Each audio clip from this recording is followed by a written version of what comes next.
एक समय की बात है, एक छोटे से गांव में एक गरीब ब्राह्मण रहता था। वह अत्यंत धार्मिक था और अपने जीवन में सदैव सत्य और धर्म का पालन करता था। लेकिन उसकी आर्थिक स्थिति बहुत ही कमजोर थी। उसका परिवार निर्धनता से पीड़ित था और खाने पीने की भी कठिनाई थी। ब्राह्मण ने सोचा कि अब समय आ गया है कि वह माँ लक्ष्मी को प्रसन्न करके अपने जीवन में समृद्धि लाने का प्रयास करे। ब्राह्मण ने निर्णय किया कि वह लक्ष्मी माता की कठोर तपस्या करेगा। उसने एक संत से लक्ष्मी माता को प्रसन्न करने के उपाय पूछे।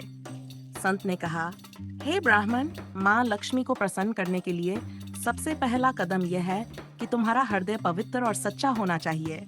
माँ लक्ष्मी वहीं वास करती हैं जहाँ श्रम, दान और सेवा का महत्व होता है। जो व्यक्ति निस्वार्थ भाव से दूसरों की सेवा करता है, उसका जीवन सदैव समृद्ध और संपन्न होता है। ब्राह्मण ने संत के बताए हुए उपदेशों का पालन करने का संकल्प लिया। उसने नियमित रूप से माँ लक्ष्मी के निमित्त कुछ कार्य शुरू किए। वन, सफाई और पवित्रता का ध्यान रखना। ब्राह्मण ने सबसे पहले अपने घर और अपने आसपास की जगह को स्वच्छ और पवित्र रखने का संकल्प लिया। संत ने कहा था कि लक्ष्मी माता का वास वहीं होता है जहाँ सफाई और पवित्रता होती है। उसने नित्य प्रति स्नान कर स्वच्छ वस्त्र धारण किए और घर के हर कोने को साफ रखना शुरू किया। 2. दैनिक पूजा और आराधना। ब्राह्मण ने हर दिन सूर्योदय से पहले उठकर माँ लक्ष्मी की पूजा करने का नियम बना लिया। वह माँ लक्ष्मी को सफेद कमल, धूप, दीप और मिठाई अर्पित करता। साथ ही उसने लक्ष्मी स्तोत्र का पाठ करना शुरू किया और श्रद्धा भाव से माता की स्तुति करता। उसके मन में दृढ़ विश्वास था कि एक दिन माँ लक्ष्मी उसकी प्रार्थनाओं को अवश्य सुनेंगी। दान और सेवा। ब्राह्मण ने अपनी छोटी सी संपत्ति से प्रतिदिन कुछ अन्न और वस्त्र जरूरतमंदों को दान देना शुरू किया।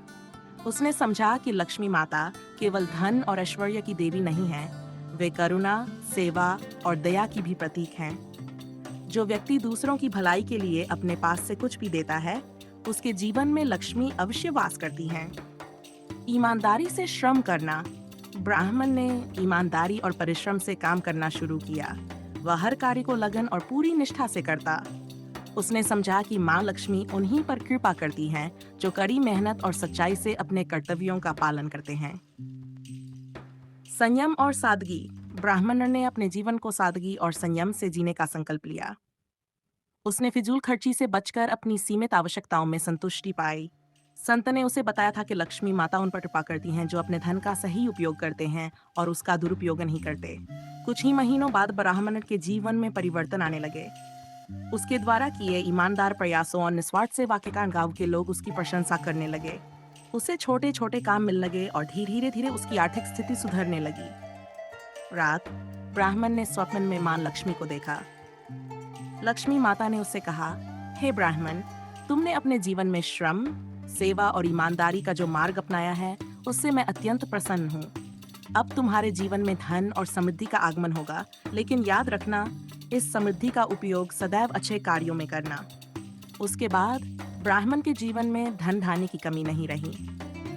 उसके घर में सुख समृद्धि का वास हो गया, लेकिन उसने सदैव दान, सेवा और श्रम के मार्ग को अपनाए रखा।